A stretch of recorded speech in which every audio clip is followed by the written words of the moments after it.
Today we are picking up with the story of the Southern Kingdom. If you remember last week we finished up the story of the Northern Kingdom, Israel, and through their destruction and captivity that were there carried off by the Assyrians, and basically the Northern Kingdom ceases to exist. And then on Friday, we looked at the prophets that are most closely associated with the Northern Kingdom. So now we are going back as promised and picking up with the story of the Southern Kingdom. We'll go through the entire Southern Kingdom's history today, at least the survey of it. And then on Wednesday and Friday this week, we will pick up with the stories of the prophets of the Southern Kingdom. So we're going back then to where we started, the same time period that we started with the Northern Kingdom, with Jeroboam the first. That takes us back pretty good ways. The Northern Kingdom, Israel, was taken over by the Assyrians in about 722 AD, or BC, rather not AD. I'd be wrong. Yeah. 722 BC, the Assyrians take over the Northern Kingdom. We're going to jump back now to about 930-ish BC, so we're going back about 200 years to the beginning of the divided kingdom era and picking up with the Southern Kingdom. And so our first king of the Southern Kingdom is Rehoboam, the son of Solomon. If you remember when we went through it the first time, or when we got to the divided kingdom era, we talked about Rehoboam, son of Solomon. When he takes over, the people of the northern area, the northern half of the kingdom, come and ask him to lighten their labor, basically, because Solomon had been so harsh and such a taskmaster.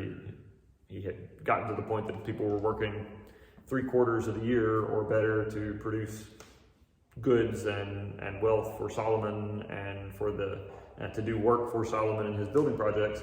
And there was very little time left over to provide for their own families. So they asked for relief, and Rehoboam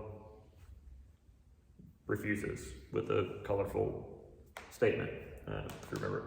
So Rehoboam refuses, and that leads to a split, and Jeroboam becomes the first king of the Northern Kingdom, and Rehoboam is left with only the two tribes, Judah and Benjamin, for the Southern Kingdom. But Judah is by far the most populous of the tribes, and so it's actually closer to an even split than it would sound, with 10 tribes going one way and 2 tribes going the other. So Rehoboam becomes king, and Rehoboam, well, he has some interesting family history. He marries somebody that's his cousin on both sides of his family, both his mother's family and his father's family related to this woman, so he marries her. And so the family tree is not forking here. There's not much branching out. It's growing back in. So Rehoboam marries this woman, but then he goes on and follows all of the customs and all the things that his father had done. And so this woman doesn't end up being his only wife. He has a couple dozen and then several dozen concubines, as his father did, not quite on the same level. He didn't have 1,000, but he has several dozen wives and concubines.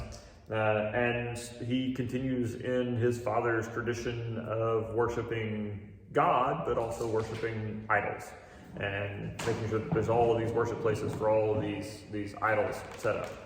And so he's not a good king. And generally, he, after kind of consolidating his power and making sure that his kingdom is stable, he goes right back to what his father did, worshiping these idols. And nearly immediately, the result is that God allows Egypt to come in and attack the Southern Kingdom and take off tons of their wealth. And specifically, we're told that it's in the 5th year of Rehoboam's reign that the Egyptian army comes in and attacks, and they carry off valuables from the temple, including the gold shields that Solomon had made for all of the temple guard. And instead, after all of the gold shields are taken away, Rehoboam has a set of bronze shields made, which are probably better as shields. Gold is not exactly a good defensive metal. It's too soft. But he has these bronze shields made that kind of sort of from a distance, if you squint, look like gold. But even those he doesn't leave in the temple like the golden shields were. They're carried back to his palace and locked in the armory unless he's going to the temple, and then the guards break out the bronze shields and carry them and, defend the temple while he's there to make him feel better about having lost the gold shields, basically. So Rehoboam, his reign is kind of plagued with some difficulties and issues because he doesn't, he's not faithful. He does the same things, makes the same mistakes that his father Solomon did. And so Rehoboam reigns for about 17 years, and then he dies, and his son Abijah takes the throne, and he only reigns for 3 years, and basically continues in his father's path, continues doing what his father did. And it's during the reign of Rehoboam and Abijah, Judah really starts to worship Asherah, the goddess that's associated with Baal in the northern kingdom, remember? And so they set up Asherah poles, and they worship Asherah. And it's during the reign of these first two kings that we see Asherah worship in Judah become really widespread and common. But Abijah dies, and his son Asa takes the throne. It's Asa if you want to get it down. Asa takes the throne, and he reigns for 41 years, and he is a really good king until he's not. So he starts out really good, and then things go south for him. And so he starts out really good because he does things like smashing all the altars to the pagan gods, and he tears down the Asherah poles, and he even deposes his grandmother from the office of Queen Mother, which was kind of an influential position, gave her some authority and some influence over life in Judah and the palace. So he deposes his own grandmother, from the position of Queen Mother because she is worshiping Asherah, and she makes an idol to Asherah and sets it up for people to worship. And so he's not okay with all of that. But then later in his life, he doesn't do as well, and so it doesn't keep on the bright path for all that long. But Asa is generally a good king for most of his reign, and things go well for Judah under his reign, and he is well loved by the people, and he has a big lavish funeral when he dies and is buried. And then after Asa, Jehoshaphat takes the throne. And Jehoshaphat is a character or king that we will hopefully remember from the Northern Kingdom story, because Jehoshaphat is the king that decides to try to make peace with the Northern Kingdom Israel. He's generally a good king, makes good decisions for the most part, but he does make peace with the kings of the Northern Kingdom, and so we've seen him before. When Ahab is told by the prophet that he is going to be killed in battle against the Arameans, it's Jehoshaphat that is there with him, the king of Judah that's there with him, that goes into battle wearing his king's regalia, while Ahab dresses as a more common officer in the army to hide himself, trying to escape this prophecy that what the prophet had told him was going to happen.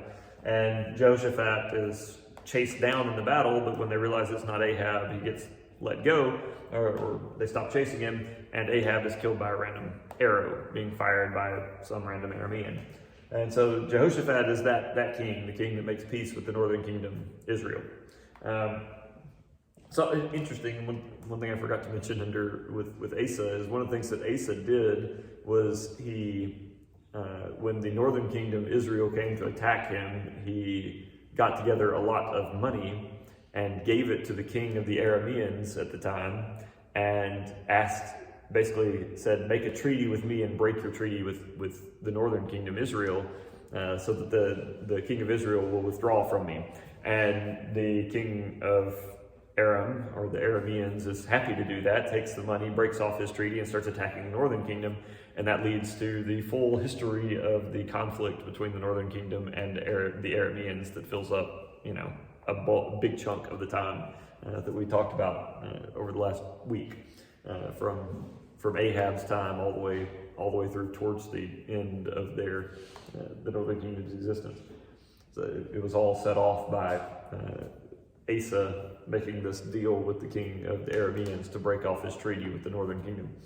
But Jehoshaphat is king, and he makes peace with the northern kingdom, and he's there when the Arameans kill Ahab, and then later he's also there for another big battle, this time between the descendant of Ahab and the Moabites.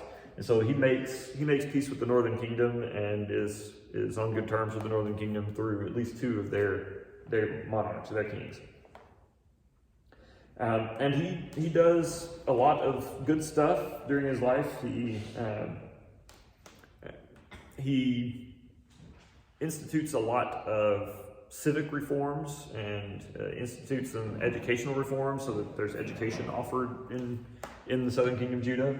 And he also appoints judges and is careful to make sure that the judges are just, and so that they don't accept bribes. They actually hear the merits of a case, a situation, and make decisions based on the case and the law rather than who paid them to hear the case.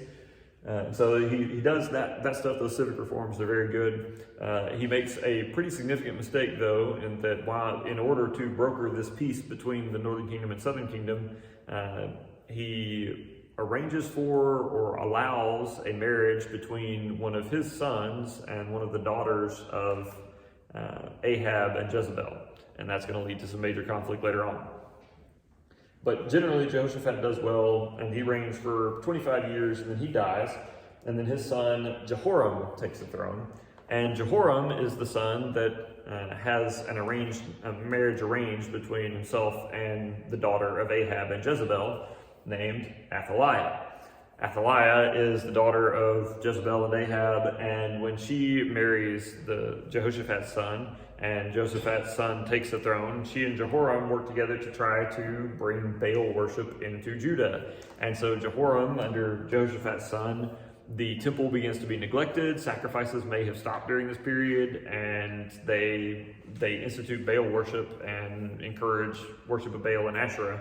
And things get a lot rougher in the nation.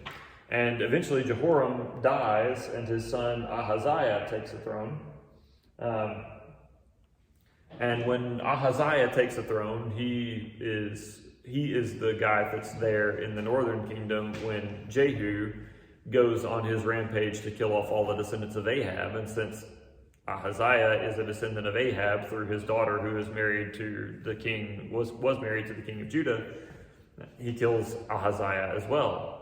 Well, when Athaliah, mother of the king, hears that her son has been killed in battle, or killed by Jehu, eliminating the family of Ahab, she goes kind of nuts and tries to start killing off all of the royal family of Judah and make sure that there's no descendant of David to take the throne. So she's going to try to end the Davidic line, and she's very nearly successful. There's only one child, one infant, that is saved from her slaughter. All of the rest of the sons of David's line are killed off. But this one son is taken and hidden in the temple and raised in the temple for 6 years, over 6 years. And Athaliah crowns herself queen and rules in Judah for those 6 years. So we have this 6-year period where Judah has a ruler that is not a descendant of David, is a queen, and she's got the position because she just murdered everybody else that could possibly take the throne.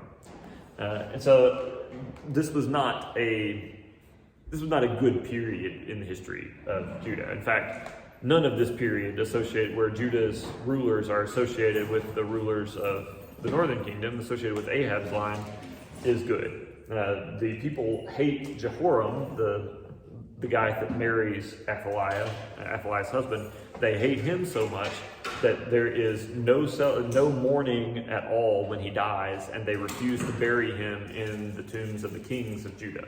And so he's buried somewhere else in Jerusalem, but not with his ancestors. They won't bury him among the kings. And nobody is upset about this guy dying, except maybe Athaliah, maybe. And then when Ahaziah, the son of Athaliah, and Jehoram dies, he's not buried with the kings either. And then when Athaliah dies, there's celebration rather than mourning. They're all pretty good with her being dead. And then after Athaliah, when she's killed, that that infant son of the line of David that was saved and raised in the temple until he's over 6 years, is now 7 years old, and this son, 7 years old, is made king, and his name is Joash, not Jehoash. Joash becomes king, 7 years old, and having been raised in the temple for most of his early life, it's not really surprising that he is pretty faithful to Yahweh, at least in the early part of his life. And he institutes a whole lot of reforms for worship in Judah. They begin worshiping God rightly in the temple again. The priest that raises him in the temple helps to guide him through all of this.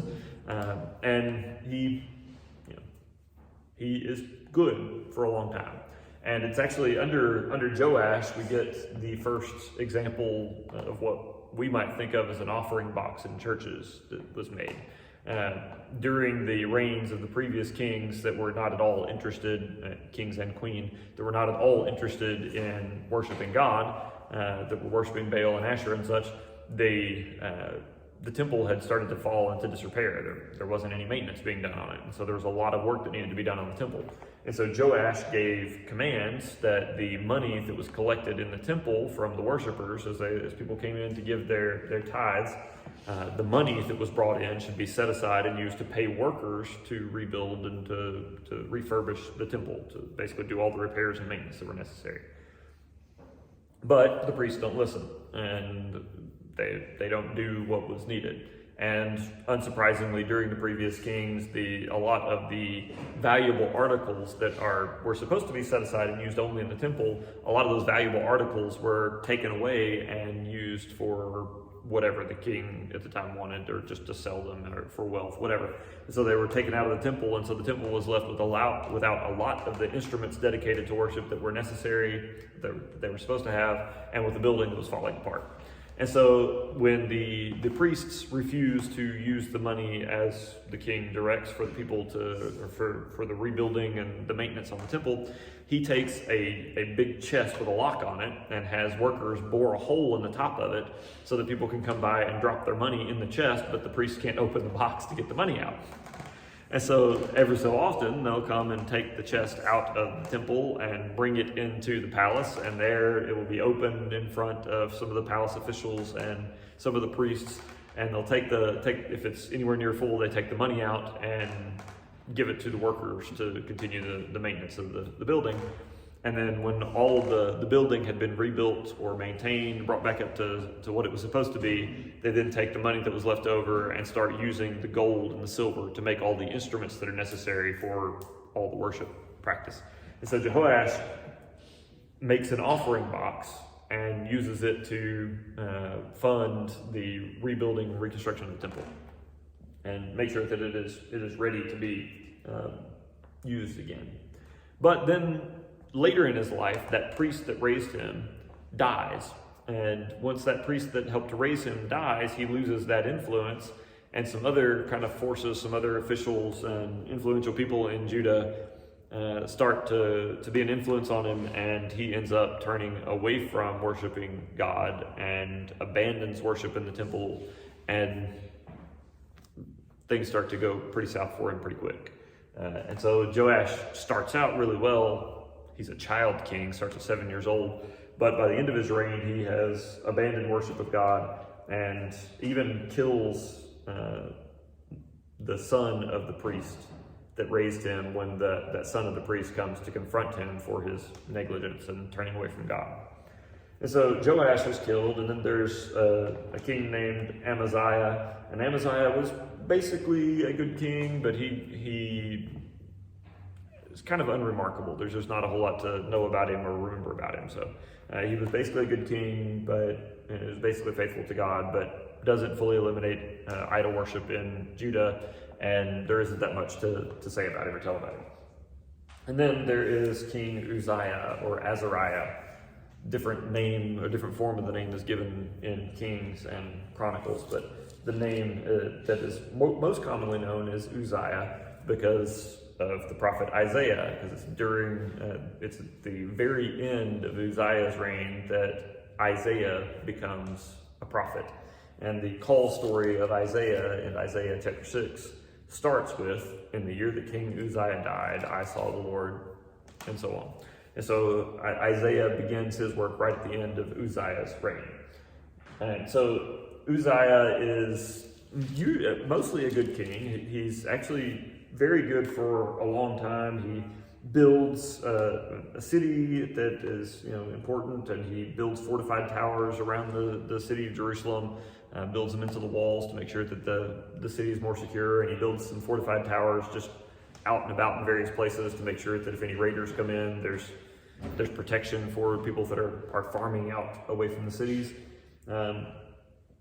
But towards the end of his life, he gets arrogant and he starts trying to perform some of the offices of a priest, including making sacrifices and burning incense in the temple. And when he tries to do that, God strikes him with leprosy. And so Uzziah actually has to spend the rest of his life outside of the city, not inside the palace, living in a house by himself, and has to hand over government to his son well before he dies. And so he has to abdicate the throne, hand over the reign to his son before he dies, and live alone because he can't be around people because he's struck with leprosy after breaking the law. And then his son Jotham takes the throne. Again, it's not somebody I'm asking you to remember, but Jotham, he again does a few things that are good, and he rebuilds the gate of the temple, but he still allows idol worship, and so he's kind of a meh king. He's not really great, not really bad, and there's not that much to say about it. And then there's Ahaz. That's like Ahab with a Z at the end instead of a B. And Ahaz is just a really bad king. In fact, he is known for having sacrificed his own son to an idol. And so Ahaz kills his own son as part of worshiping a pagan god. And Ahaz reigns for 16 years, and then when he dies, his son Hezekiah takes the throne. And Hezekiah is very much worth remembering. Hezekiah is faithful to God, and it turns out that under Ahaz, Ahaz had the temple doors nailed shut. And so he sacrifices his own son to an idol, and then he has the temple doors nailed shut. And so basically Yahweh worship in the temple, all the sacrifices stop under Ahaz. And so Hezekiah opens the temple back up and begins to purify and rededicate the temple, and he has it a very pressured, very fast. He makes sure that it's done very quickly and efficiently. And the temple is reopened, rededicated, and worship begins, sacrifices begin in the temple again. And they just barely missed the deadline to be able to call all the people together for Passover for that year. And so for the only time in the history of, or any time that we see in the scripture at least, the Passover is celebrated late. So there's lots of times that Passover just wasn't celebrated, like all the times that the temple was closed. But this is the only time that we see that the Passover was celebrated late. And Hezekiah has the Passover celebrated late because they weren't quite able to get the work done before the 15th day of the first month of that year. But Hezekiah, he also goes around and destroys a whole bunch of idols, breaks down all the worship places, and he even destroys, if you remember way back in Numbers, there was the bronze snake that Moses makes to all the people that are bitten by the poisonous snakes after their rebel against God. People can look at the serpent, the snake on the pole, and live. If they look at it and trust, they'll survive. Well, that bronze snake had been around forever at this point, and at some point along the way, some of the people of Judah had started worshiping it as an idol. And so Hezekiah even destroys that bronze serpent, the bronze snake that Moses had made, because people wouldn't stop worshiping it. And so he does those things. And then it's also right towards the end of Ahaz's reign and just before Hezekiah begins to reign is when the northern kingdom is demolished, is taken off by the Assyrians. And so Hezekiah begins his reign during the aftermath of the destruction of the northern kingdom. And so he can kind of see, he knows that Assyria, having just carried off the northern kingdom, will probably come back for him sometime soon. Will probably come back for the southern kingdom sometime soon. And so Hezekiah also does a whole lot of building projects to fortify the southern kingdom and get it ready for an attack from the Assyrians. And sure enough, eventually that attack from the Assyrians does come. They come and they attack and they besiege Jerusalem. And the king of Assyria is very aggressive in his messages and tries to act or enact a kind of psychological warfare against the people of Judah. And so he sends all these messages to the king, and then he'll send these messengers to read out these proclamations, basically telling the people of Judah not to believe their king Hezekiah when he says that their God will defend them or that he can keep them safe, because look at all these other nations that Assyria has destroyed and that I and my predecessors have been able to take over, and none of their kings were able to defend them, and none of their gods were able to save them from our hands. And so don't listen to your king when he says that he can protect you or that your God will save you. It's not going to happen. And then he even sends some people to come and gather around the city, and this army that is besieging the city. They'll come out and they'll start shouting out taunts and curses in Hebrew to make sure that the people in the city understand them. And they'll start shouting out these curses and taunts against the God of Israel, and talking about all the people that have been destroyed and the destruction of the northern kingdom, and all this stuff basically to just demoralize the people of Judah so that they won't effectively be able to fight. But the people of Judah get the last laugh here, because Hezekiah goes and prays and asks God for help. And this is recorded both in 2 Chronicles and in the prophet Isaiah.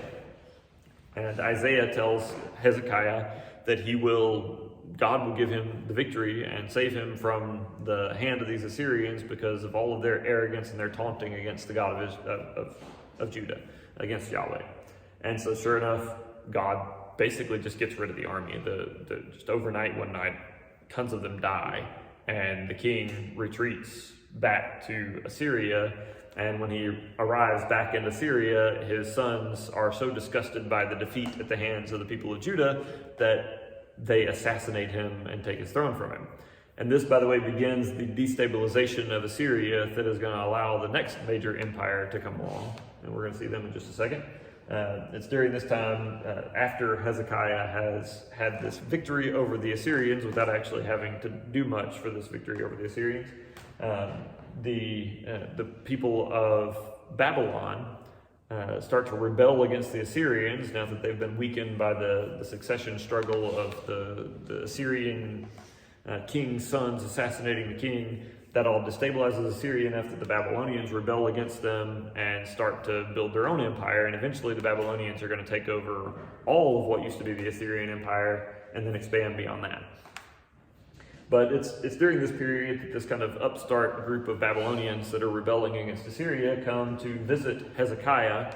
And Hezekiah has a moment of foolishness, and he brings them in, and maybe he was having delusions of grandeur after having defeated the Assyrians, and he was thinking back to the glory days under his great grandfather Solomon, and how Solomon could bring in all of these foreign dignitaries and show them all the wealth of Israel and all the wealth in the palace and all these things. And so Hezekiah takes the Babylonian envoy, takes these representatives from Babylon, and carries them through his palace and through the temple and shows them all of the most expensive and most valuable things in the city, basically shows off all of the wealth of Jerusalem. And then they leave, knowing where all the goodies are in Jerusalem, and they're going to come back and take them later, as we'll see. And so Hezekiah has this moment of foolishness or pride, and he shows off the valuables to the Babylonians. And that kind of sets up, that's kind of one of the first dominoes in the chain that are going to get knocked down later to bring the Babylonians in to carry the southern kingdom off into captivity. But Hezekiah also, as in his arrogance around this time, he also is struck by God with a disease because of his pride and arrogance. And when he asks whether he's going to die, when he asks Isaiah, am I going to die? And Isaiah tells him, yes, you're going to die. And he rolls over in his bed and starts weeping and hides his face, and he humbles himself as well as he can. in his own bed. And when God sees that he has humbled himself, God sends Isaiah back with the message that he's still going to die, but God will give him 15 more years of life. And so his life is extended by 15 years and reign extended by 15 years. But still, there's kind of a ticking time bomb now over Judah. The Babylonians have been there. They know where the good stuff is. So Hezekiah dies, and his son Manasseh takes the throne. And Manasseh is, well, he's everything that he does everything wrong that you can probably imagine somebody doing wrong. And in fact, you may not have imagined some of the things that he does wrong. And with what Manasseh does, God basically is fed up with Judah and tells them that this is too far. This is the last straw, and there's no coming back from this. You will be carried off into captivity. God, and then along the way, the prophets all promise that the people won't be utterly destroyed. God will not utterly destroy them. They will be brought back, but the southern kingdom of Judah's time is up. They're going to be destroyed, and the people preserved and brought back, but the kingdom is done. And so Manasseh, the things that he does that are so bad are, like, for example, he rebuilds all of the worship places for the pagan idols that his father Hezekiah had torn down. So Hezekiah knocks down all these places, destroys the bronze snake made by Moses, does all these things to stop the worship of all these other gods and goddesses. But Manasseh starts to rebuild all of the worship places. And then he goes into the temple and takes an idol and sets it up inside of the temple. It basically turns the temple to Yahweh into a pagan temple and has people worshiping this idol there. And then he also sacrifices one of his own children to these idols, sacrifices one of his own sons to these idols. And it's not clear whether the sacrifice of his son happened actually inside the temple, but the language is it's possible. It's possible that he actually sacrifices his own son on the altar to Yahweh in order to offer his son to this idol. And that is just, that and some other things that he does, that all of these things is just, that is a bridge too far. And God says, you won't last. The people of Judah will be carried off into captivity. Well, Manasseh has a very long reign, actually. He lives and reigns for 55 years, but then he dies, and his son Ammon takes the throne, but then Ammon pretty quickly dies, and his son, Ammon's son, Josiah, takes the throne. And Josiah is noteworthy because he is probably the best of the kings of Judah. He is wholehearted in his faithfulness to God. He worships God faithfully. He stops the worship of idols as far as he can in the southern kingdom. He has the temple rededicated yet again, cleaned out and rededicated, and worship of Yahweh begins in the temple again. And Josiah is very faithful. And it's also during this period that, because the people have had a succession of bad kings, including Manasseh, who reigned for 55 years. That's a couple of generations of children worth. And during this period, he was stopping worship of Yahweh, and so the people hadn't really heard the Old Testament law during this period. They hadn't heard the law, the first 5 books of the Old Testament read, and they didn't know what the law required. And so it's during Josiah's reign, as they're clearing out the temple, that they find a copy of the Torah, the Pentateuch, and the law is read to the people again. And it starts this big movement when they hear what the law requires and realize how different what the law requires is from what they're actually doing. They go and the people repent and try to begin following the law, and it begins this big revival movement in the kingdom. And so Josiah does generally really well. He's the best of the kings of Judah by most things, most accounts. But Josiah still, as good as he was, it's too little too late. There was still Manasseh, and then before him there was Ahaz, and before that there was still all of the up and down and up and down and up and down. And so the Josiah's reign is good, but it's too little too late. And so the destruction is still coming. And under Josiah's son Jehoahaz, Babylon is starting to foment, but actually the enemy first becomes Egypt. Egypt sees that Judah is weakening, or thinks that Judah is weakening, and so they come and attack. and Jehoahaz is captured in battle and taken to Egypt, and he dies in Egypt. And then Jehoahaz's son is Jehoiakim, with an M. It ends, Jehoiakim ends K-I-M, not C-H-I-N. Jehoiakim is Jehoiakim's son. We'll get to Jehoiakim in a second. Jehoiakim becomes king, and he is active during the reign of the work or the ministry of Jeremiah the prophet, and he hates Jeremiah and his writing so much that he just, when Jeremiah sends him a message or a letter, as the scribe is reading it, he has a knife and he just cuts off the bottom of the scroll and tosses it into the fire. It's like he is not interested in what Jeremiah has to say at all. But Jehoiakim, joke ends up being on him because what Jeremiah says actually happens, and the Babylonians attack during Jehoiakim's reign, and Jehoiakim sees the first of the exiles, first of the people of Judah carried off into Babylonian captivity. And it may be during that period under Jehoiakim that Daniel and Shadrach and Meshach and Abednego, from the stories in the book of Daniel, that they are carried off into captivity by Babylon and King Nebuchadnezzar. But Jehoiakim dies, and his son Jehoiakim takes the throne, this guy, and he reigns for 3 months before Babylon decides that he's done, that this whole family line, that all of this and all the rebellion against the Babylonians by the people of Judah, it's all done. And so they come in and attack, and they capture Jehoiakim and carry him off, and he lives for many years as a prisoner in the palace of Babylon, the palace of the king of Babylon. And so Jehoiakim is the last of the real kings of Judah.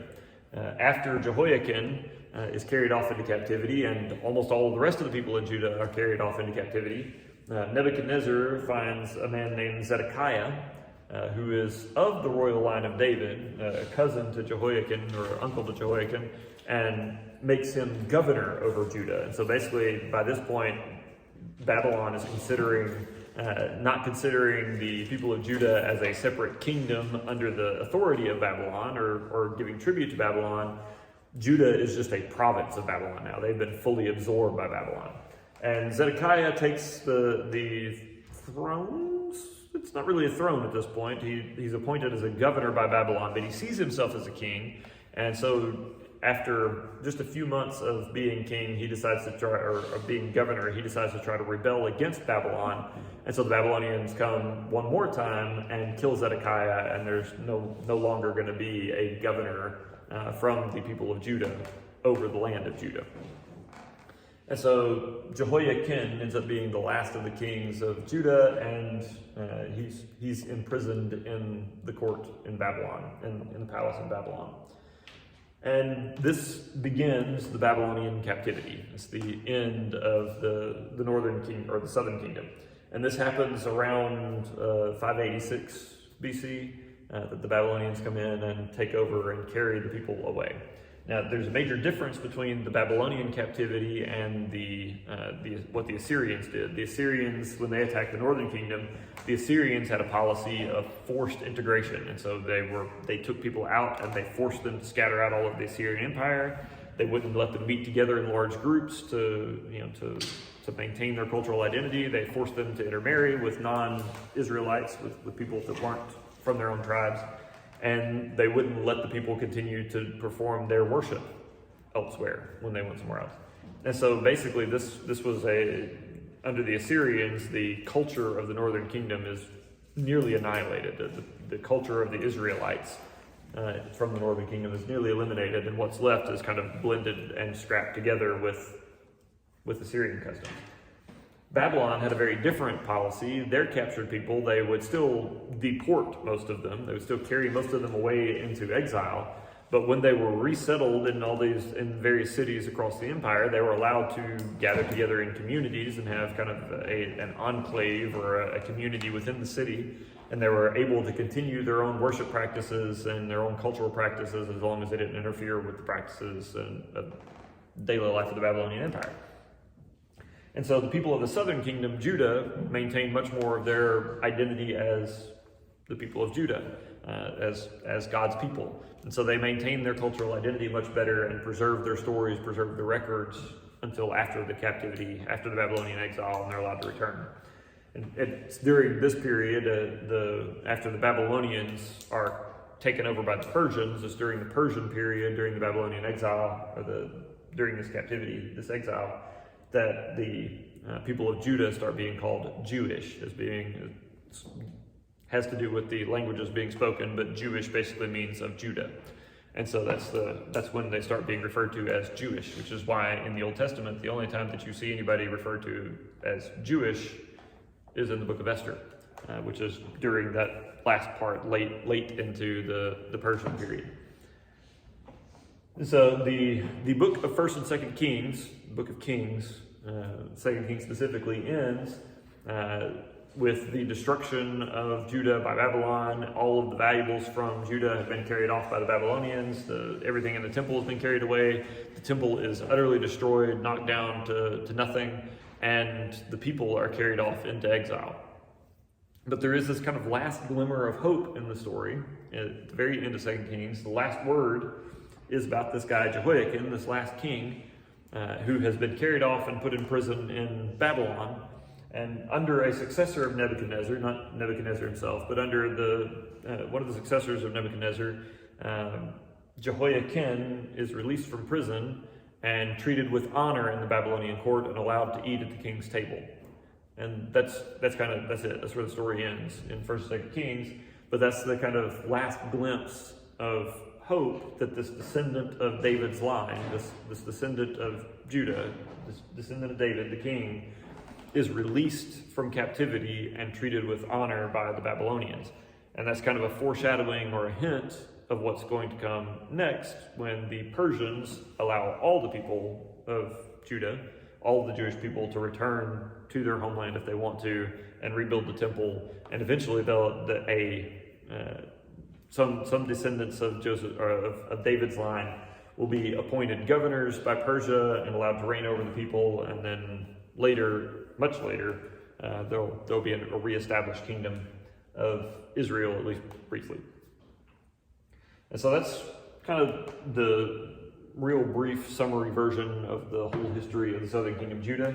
And I realize, this is a lot of names in one lecture. With the northern kingdom of Israel, we had Elijah and Elisha's story right in the middle of it, which stretched out how much story we told and stretched out how long it took to tell that story.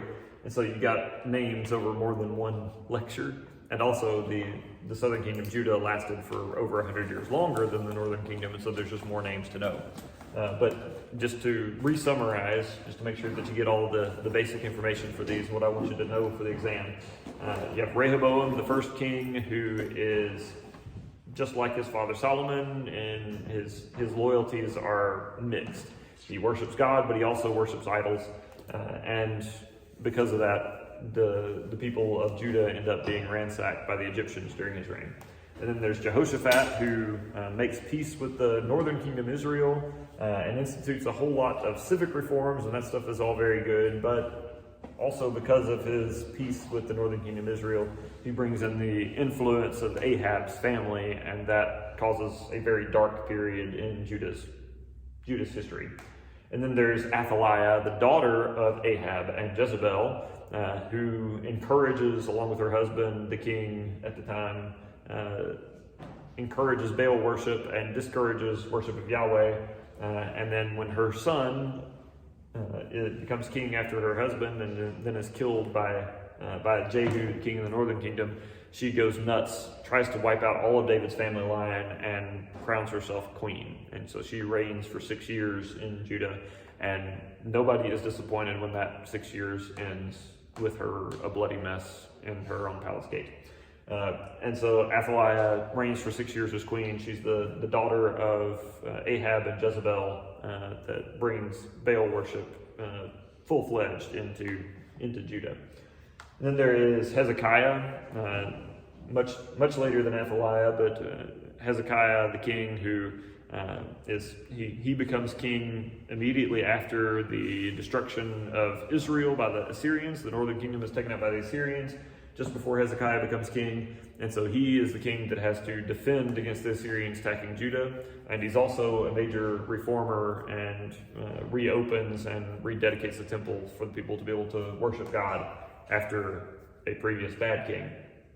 Manasseh is Hezekiah's son, who is by far the worst king of Judah.